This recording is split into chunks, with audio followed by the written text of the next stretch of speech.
Back on Steel and Vance, we're seeing more and more, Linda, for sale signs all over Metro Vancouver. There was a time where we wouldn't see them, but for a moment in time, they would be snapped up so quickly. Yeah, well, interest rates had a lot to do with that. Yep. And the BC government, the EB government, has tried to bring in multiple housing initiatives to try to bring the price down for the average person here. And there's a new one today that they announced in the BC budget. It's not actually new because I believe he announced it in 2022 and they didn't act on it.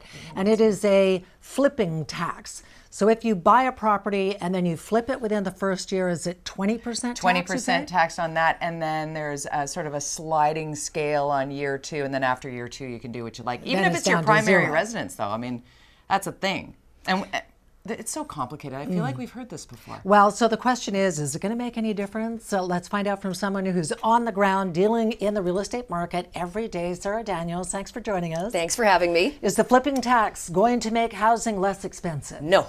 Why? Thanks for coming, that's Sarah. it, everybody. Thank you for coming. Yeah. No, it's not. Because honestly, nobody really is flipping right now to start with. So this is kind of addressing a problem that's no longer a problem and never really was a problem to start with, because there's so many factors that prevent people from flipping in the first place. First of all, it's the cost of carrying a property, the cost of renovations, and actually doing the renovations properly. I mean, I have seen flips where people who have watched way too many of the home and garden television shows, especially the US-based ones, where it's, this is so easy and I've got my guy in. Well, slap some paint on there. Anybody who's done anything for home renovation at home, they know that when you're, the contractor, I can't come for another couple of weeks. And, right. Didn't get the permit on that. I need a permit on that. We got to do this. We got to do that. And that's all fine and dandy and frustrating when you're the actual homeowner living in the home and plan to live in the home for a long time. It's another thing entirely when you're actually thinking of it as a flip and you've got those carrying costs, etc. So flipping is not really a thing. Certainly with my clients, I say, when you're purchasing a property, you're looking at it to hold for at least 5 years. That's kind of a market cycle, right? And it just doesn't make sense for a lot of people otherwise, because again, in and out of a mortgage, property transfer taxes, real estate costs, like the paying of the realtors, etc. So unless you're buying something, for a very, very low price and completely redoing it and then selling it again, even then, these are rarities. They really are. And the few issues, the few ones that are being, flipped on the lower end of the price point, the interesting thing is first-time buyers don't have the money to do renovations in the first place, right? Right. They've got their down payment and they've got enough for their property transfer tax, which kicks in after $500,000. And again, we'll talk about that because don't get me started. We're going to get you started. But they don't have the money to do get that new stove because the one in that apartment is broke, or that redo the flooring.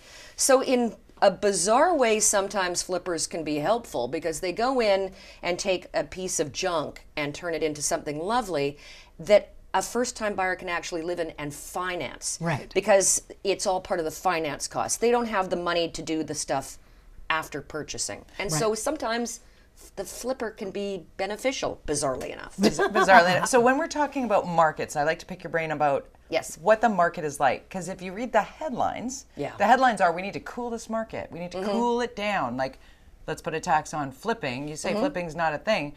What are markets like right now in the Metro Vancouver area, just as They're pretty balanced. Certainly seeing more activity in the condo market for sure. There are definite sweet spots for houses in certain price points depending on where you are. Yeah. So where I work predominantly, South Surrey, White Rock, the frothiest price point for houses and in particular would be 1.4 to 1.8, 1.9. Townhouses under 1.2, and certainly condos in the 450 to 650 range. If you move that into Vancouver, you're going to bump those prices up by about 35 to 40%, depending on where you are. Those don't sound like flipping numbers. Those are not flipping numbers, right? It doesn't make, doesn't make a lot of sense. But the market is, we have more product on the market than we did this time last year, but sales are up pretty much in ratio as well. A lot of people have been, concerned, and there have been talks on the news about renewing my mortgage in the next couple of years, because I got my mortgage when it was 2.25%, and it's coming due in 2025 or early 2026. What do I do? Well, you have to dig a little bit deeper, and now's a good time to call your mortgage broker, because just because the posted rate is one thing doesn't mean that the banks are not working with their owners, right? So what they're doing is they're increasing amortizations. The rates that you see posted with the Bank of Canada don't necessarily reflect the 5-year rate with a bank. In fact, the 5-year rates have come down over the last couple of months. Good to know. I mean, you mentioned earlier the property transfer tax. Yeah. Oh, it's so expensive, and it makes housing even more expensive here. So you can tell we're in an election cycle. Yes. Because the I always go the BC United. I always have to stop and think about it. Would have had to give you so money the in leader the jar. said, well, if he's elected, he would eliminate the transfer tax on homes up to $1 million for first-time buyers. Thoughts on that? That would be actually great because realistically speaking, in British Columbia, especially in the most populated areas like Victoria, Vancouver, Kelowna, Kamloops, finding anything under $500,000 for a first-time buyer is pretty much impossible. Yeah. And so that's $500,000 there, that's that cutoff, is $8,000 in property transfer tax. Up to $1 million, it's $18,000, right? And those are excess closing costs. Let's face it, I mean, most young people now, I certainly recommend to try and get as much as you possibly can that first shot out the door, because a 1-bedroom condo is great if you're 25. It's not necessarily going to be great when you're 30 and you're buying for the first time at 30. Because if you're, what if you get married? What if you have a child? Again, that's going to affect the ability to stay in that property. If you boost it up to $1 million, certainly within the suburbs for sure, and certainly in Vancouver, you can still get 2, 3, and even 4-bedroom condos or townhouses in the burbs, which somebody can purchase and live in for an extended amount of time. Get them into this is half the problem, is you can't afford to get into the property that you need, right? You're ending up buying all you can, even if you can get one at all. Right. So but interest rates eventually really are just the thing that has put the calm on the market right now. I mean, all these extra ideas. And you don't think that when the Bank of Canada comes out with its next rate decision next month, they're not going to go down? Well, crystal ball time, Sarah Daniels. We're going to hold you to it. And again, if I had a magic 8 ball, I would have all the lottery tickets right now. But it looks like they're probably going to wait till late spring, early summer. Just let things cool. I mean, it was crazy last year. I remember, and I've told Jody this before, but a year ago, February, they paused the rates after a rate hike, and I had just listed a property. I was out for lunch with a friend. My phone started ringing off the hook.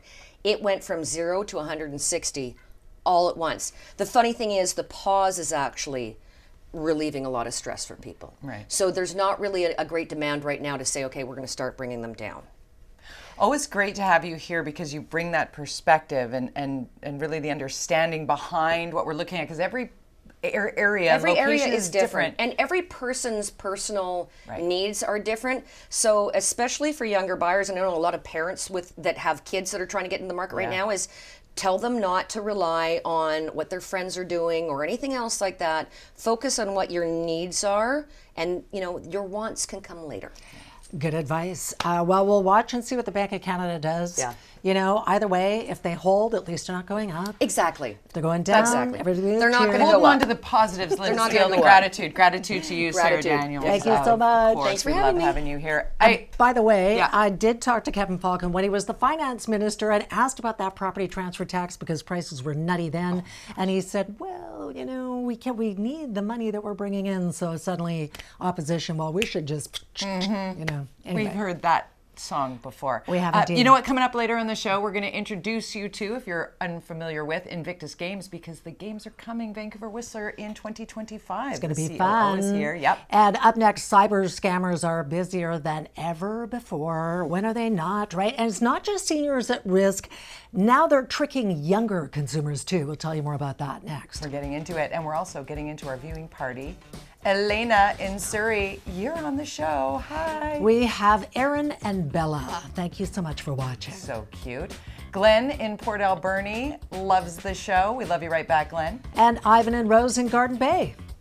Hey, guys. All right, we're going to return in just a moment. Stick around, and if you're watching right now and you've got your camera handy, how about viewing party at CHEKmedia.ca? Oh, yeah.